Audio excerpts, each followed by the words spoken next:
Number 10, Catwoman. Okay, so let me start off by saying, I know Catwoman isn't always a straight up supervillain. She has played both sides, but, overall she sometimes is considered a villain, and so, it's always interesting to see her and Batman whenever they decide to team up, and put whatever differences they had aside and work together to stop a common threat. Of course, this relationship ended up turning into something much, much more, and the two of them even almost got married. Number 9, Ocean Master. This one was very brief, but still pretty interesting, and I wonder if it'll be something that will ever be explored more on screen once Aquaman 2 ever comes out to theaters. But in the comics, Arthur and his half-brother were forced to work together to stop someone called the Scavenger. He was looking for a device that would grant him immortality, but in the process, it destroys the ocean. So in order to stop that, Aquaman and Ocean Master join forces to stop the Scavenger. And they do. But after it was all done, Ocean Master vowed to destroy Aquaman once and for all. Brotherly love. You gotta love it, am I right? Number 8, Harry Osborne. Now, Spider-Man 3 doesn't have the greatest reputation, and it's by no means a perfect film. Everyone knows that. But it still did have some cool scenes scattered throughout. And one of them was when Peter and Harry put aside their differences and worked together to take down Sandman and Venom. Seeing the best friends turned enemies work together one last time was a good way to really end their story arc. Their relationship was one of the best things about the trilogy, so fans were really happy to see it end in a satisfying way. And of course, good thing the two of them did work out their differences because Harry was unfortunately killed during that battle after being stabbed by Venom. Number 7, Red Sonja. Spider-Man and Red Sonja actually had an exciting romantically charged adventure recently across 5 issues in 2007, but I'm talking about their first encounter in Marvel Team-Up number 79 from 1979 called Sword of the She-Devil. Red Sonja first appeared as a character in Conan the Barbarian, but she went on to have her very own popular series and even a movie in the 80s. In this epic issue, we see worlds collide as Mary Jane transforms into Red Sonja. Red Sonja fights along Spider-Man against an evil sorcerer. The writers cleverly use a museum and some ancient artifacts to connect Sonja's world to the modern-day New York home of Spider-Man. It's pretty epic seeing the combination of fantasy monsters and swords mixed with the classic Spider-Man quipping and web-slinging. I'm sure fans who liked both comics at the time really enjoyed this crossover. In the end, Red Sonja transforms back into MJ on page 19, revealing that she was only possessed. It's one of the few examples where possession isn't necessarily a bad thing. Spidey would have had a hard time taking on this foe by himself. Number 6, Frankensteins Monster. This issue was definitely an attempt to boost sales and create more support for Marvel's Frankenstein character, whose run started in 1973. During this story, Frankenstein recaps his origin from Frankenstein issue number 1, and he talks a bit about his battles against Dracula in issues 7 through 11. So basically in the issue, Spider-Man gets blasted with a ray beam while he's trying to stop a robbery and inexplicably wakes up on a table next to Frankenstein. They escape from this castle and find themselves in the mountains and later rescue Judith Klemmer, an agent of S.H.I.E.L.D., on an assignment to stop the monster maker Von Schucht, who plans to rule the world with an army of monsters. Classic. Spidey and Judith sneak in the back of his castle while Frankenstein just busts in the front door, beating the crap out of anybody who opposes him. When Frankenstein finally walks into the main chamber, he sees the monster maker releasing another prisoner against Spidey and Judith, the Man-Wolf. The story is continued in issue number 37, but I'll leave that for you to discover on your own. Number 5, Dr. Doom. I know, right? How could Spidey possibly end up on the same side as the nefarious Victor Von Doom? We actually also see Vision and Scarlet Witch in this crazy crossover. A mystical being called the Dark Rider is attempting to steal Dr. Doom's magical energies, but Spider-Man and Vision attack him together. He uses his powers to make a cat grow to a humongous size, and the heroes are kept busy battling it until Scarlet Witch hits it with a hex bolt, returning the cat to its normal size. Unfortunately, all this magic usage only strengthens the Dark Rider's power, and as Spider-Man and Vision watch on, Scarlet Witch realizes they'll have to help Doctor Doom in order to stop their common foe. They have an epic showdown, and Scarlet Witch stuns the Rider, but then he breaks free and incapacitates Doom and the Witch, leaving none to stand in his way. In the next issue, Marvel Team Up number 44, there's a stunning conclusion where Moondragon also joins the party. It's a whole crazy host of heroes. These team-ups are a lot of fun, and they were also a great marketing tool for Marvel back in the day. Number 4. Howard the Duck. A lot of these entries are from the Marvel Team Up series, but this next one is actually from 1996 during the Clone Saga event when Marvel had a run of Spider-Man team-ups. In this comic, we're actually treated to 2 fantastic team-ups, the first being Spider-Man and Gambit, but it's actually Spider-Man alongside Howard the Duck that I found really strange. This story crosses over with a Savage Dragon Destroyer Duck story that was in publication by Image Comics at the time. Peter Parker can hardly believe it when he overhears some bystanders say a recent robbery was committed by 2 men dressed as turtles in spacesuits. But it's really happening in this crazy crossover that incorporates the world of the Teenage Mutant Ninja Turtles. Funny enough, there is actually still debate surrounding whether or not the version of Howard the Duck from this comic is canon, with some people arguing that this version of Howard is a clone and actually exists separately from the Image Comics universe. Man, it's Clone Saga, am I right? Number 3, Kingpin. In one of Daredevil's greatest stories, Matt Murdock is sent to prison and everyone knows he is Daredevil. So, he is in prison with all of his greatest enemies. During the comic, titled The Devil Inside and Out, Matt is forced to work with Wilson Fisk in order to survive, and the result is a very entertaining series. It was one of the first times we really saw a hero get put into this position, like in prison and everyone knows who he is. It was entertaining, and to be honest, I was really hoping to see this adapted in the Daredevil TV show one day, because it would have been so freaking cool to see that version of Daredevil and that version of Kingpin work together in prison. But now, that will probably never happen. Still, pick up the comic if you haven't already, it's a really good read. Number 2, the whole DC Multiverse.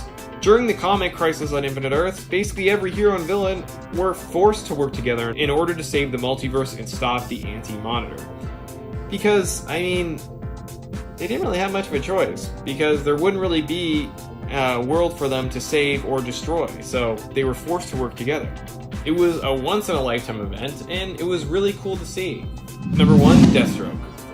Deathstroke has, he's teamed up with people before, but I am going to talk about the time when he did it in Arrow Season 5. In that season, Slade was locked up in a prison on Lienu, and Oliver goes to him for help to take on Prometheus and his team.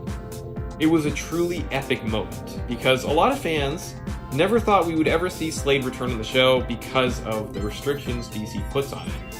Oliver and Slade used to be friends. I mean, Slade trained him.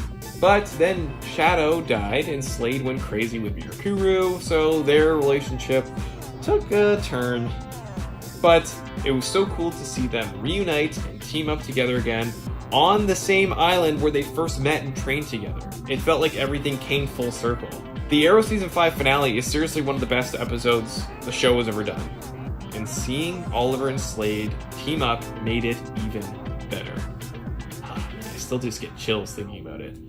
Number 10, Mockingbird. In this story from 1980, Spider-Man heads off to Los Angeles and has a run-in with Mockingbird, as well as Nick Fury. This issue fleshes out a lot of the world of S.H.I.E.L.D. and features some stuff that comes up in the movie Captain America: The Winter Soldier. This is far from the weirdest choice on the list, but still has a lot of really weird moments, like Spider-Man pulling a guy from a flying car and tossing him to the street 20 feet below. It's a pretty fun issue, with a lot of great moments with the aforementioned flying car, and Mockingbird kicking some real butt with her battle staves. It's S.H.I.E.L.D. versus Mockingbird, with Spider-Man sort of caught in the middle. He doesn't even like being in LA. Thankfully, things work out for Mockingbird in the end, and she survives getting totally blasted by S.H.I.E.L.D. She actually has quite a career with Marvel, getting her own comic series in 2016, and was even voted number 48 out of 50 in IGN's top 50 Avengers. She barely made the list, just like this list. Number 9, Ghost Rider. Now these two definitely make for an unusual pairing. I feel like Ghost Rider with his penance stare is pretty much the furthest possible thing from the tongue-lashing Spidey dishes out with the endless quips and puns. In this story, called If an Eye Offend Thee, Our dynamic duo goes up against Orb, a mysterious villain with a giant eyeball for a head. Peter Parker and MJ see a billboard advertising Ghost Rider's latest stunt show and decide to come and watch, blow off some steam, you know? Pete is really impressed by Ghost Rider's makeup, not suspecting he's actually possessed by a demon. During the show, Orb shows up and entrances the guards and the crowd just by looking at them with his giant eyeball, then attempts to kidnap Ghost Rider's girlfriend Roxanne. Ghost Rider is unable to catch Orb as he uses his hypnosis to make audience members walk in front of the Ghost Rider, causing him to wipe out on his cycle. In the stunning conclusion, they leap out of the way of a train, Ghost Rider and Spider-Man, but Orb is not so lucky and totally gets hit.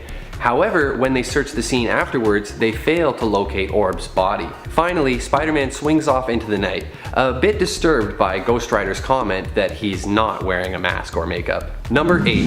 The Werewolf by Night. In this issue, Spidey is on the move again, this time to San Francisco on an assignment for the Daily Bugle. Exploring the Golden Gate Bridge, he barely reacts in time when the werewolf leaps out from a hiding place and attacks. Spidey stops the both of them from falling to their deaths with a quick bit of webbing action, and then tosses Werewolf off of the bridge into the water. The end. I'm just kidding. Werewolf does appear again later, but during the encounter the sun rises and Peter witnesses him changing back into his human form, Jack Russell. Spidey decides to help Jack, and before long he's confronting Moondark in a theater, taking him down and helping the werewolf to return to normal, no longer under Moondark's influence. Spidey does a lot of monologuing in this issue, recounting the recent death of Gwen Stacy and other recent events in his run. Also neat fact, Spidey's adventures in San Francisco continue along in the next Daredevil, issue 103, where those two meet up and team up against Ramrod. Black Widow is actually in that episode too. Team ups! Number 7. Alice. Alice and Kate Kane have a complicated relationship. I mean, considering, they're sisters. While the show Batwoman isn't perfect, one of the best things about it is the dynamic between Kate and Alice, and that was especially true when they were forced to work together in Season 1, Episode 16, titled Through the Looking Glass. Kate is forced to work with Alice to break Mouse out of Arkham Asylum. Seeing the two of them work together and break into Arkham was very cool, and seeing how their distinct styles clashed. I mean, Kate made sure that Alice wouldn't kill anyone, which Alice usually likes to do.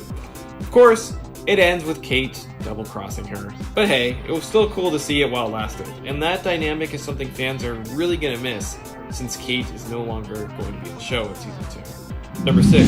Lex Luthor. During the Crisis on Infinite Earths crossover event, Lex Luthor kills Brandon Routh's Superman and makes himself the Paragon of Truth. And because of this, he now has to work with the 6 other heroes, / Paragons, to save humanity and stop the Anti-Monitor. Oh man, the whole sequence was pretty amazing to watch because absolutely no one trusts Lex Luthor. But they need him. They need all of the Paragons in order to succeed. Kara, of course, never wants to let him out of her sight, so we get very memorable scenes between the two of them, and even a crazy fight scene because Lex gave himself powers using the Book of Destiny. John Cryer has really done a phenomenal job as Lex Luthor, and I really hope he guest stars on the new show Superman and Lois.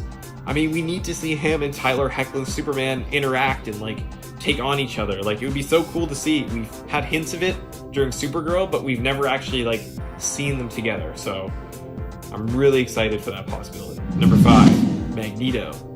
Magneto has teamed up with the X-Men a handful of times, both in the comics and films. But I think I am going to talk about the time he did it during the film X-Men Days of Future Past.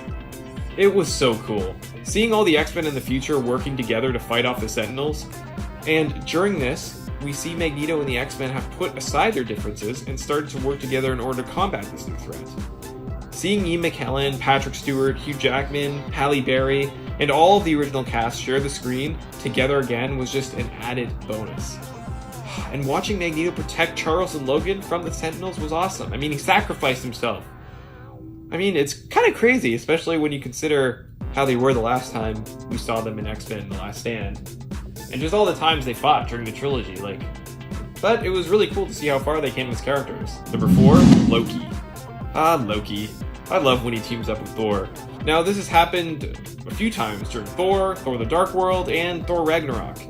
But the best time was during Thor Ragnarok, when they were forced to come together to prevent Ragnarok and save Asgard. This also introduced the world to the amazing Get Help scene, which showed us just how cool and fun it was to have them team up. Of course, the sad thing is, we will probably never see it again. I mean, at least for a little while, since Loki was killed during Infinity War. And I know he's getting his own Disney Plus series, but it's technically set in a separate timeline, so it'll be interesting to see how that plays into it. But Thor will probably not show up in the show anyway. Right away, maybe he will eventually, and maybe we'll see them in future films someday again. Who knows? Loki is sneaky, so I never count him out. Number 3, not ready for primetime players. In this absolutely unexpected team up, Peter and Mary Jane happen to somehow have tickets to Saturday Night Live. A mysterious, powerful ring was given to a member of the cast, and the Silver Samurai has come to infiltrate the show and try to steal the ring back. We get to see John Belushi, Dan Aykroyd, and even Lorne Michaels as things unfold backstage in the dressing rooms, and Stan Lee is the host of SNL tonight performing the opening monologue. Sounds like an episode of SNL I would actually want to watch. After a ton of wacky antics and drama, the samurai obtains his ring and disappears back to his own time, presumably. Luckily, the audience has no idea and thinks it was all part of the show. It turns out in the end that the ring was mailed to Belushi by mistake. It's honestly just one trope piled on top of another with a whole bunch of guest stars. So while it's not the most compelling story, it certainly makes for a very memorable comic book moment. Number 2, Aunt May and Franklin Richards. This crazy issue sees Spidey totally take the backseat while we go on a crazy escapade with Aunt May, the new Herald of Galactus. This issue opens with the death of Nova, and we see Galactus mourn the loss and contemplate what to do. He heads to Earth, hoping to ask Reed Richards for some help, but instead finds Franklin Richards at the circus with Peter and his Aunt May. He decides he's going to take Franklin to be his new herald, but Franklin uses his power to transfer the transformation energy from Galactus over to May Parker, transforming her into Golden Oldie, the Herald of Galactus. She's practically a sentient Twinkie in this paper-thin advertisement, but it still has a lot of heart. She collects all of the Twinkies on Earth to satiate Galactus, but it simply isn't enough, and eventually she finds an entire Twinkie planet, which Galactus promptly devours. Then May comes on back to Earth, and Pete wakes up at the end discovering it was all a dream. Then another person wakes up seeing that that was just a dream, and there's a few panels of that. It's a pretty funny ending to the whole comic. Number 1, Spider-Man and Ren and Stimpy. No doubt one of the weirdest crossovers I've seen, but it was still a fun one. It's Ren and Stimpy number 6, where Spider-Man shows up. He definitely gave them a boost because their run went on for 44 issues altogether. If you didn't know, Ren and Stimpy was a popular Nickelodeon show from the 90s that also had a Marvel Comics series. Spidey steps in to replace Powdered Toast Man, the beloved mascot of our duo's favorite breakfast cereal. Spidey reveals that he's just stepping in to temporarily fill the job, as Toast Man is currently being mind controlled by the evil Donut. The whole thing is full to the brim with puns and stuff. Toast Man hurling razor sharp bread like batarangs and being called a serial offender. Donut even has to boost his testosterone at one point to help take on Spider-Man. The whole thing is weird, it's wacky, and it's definitely worth checking out.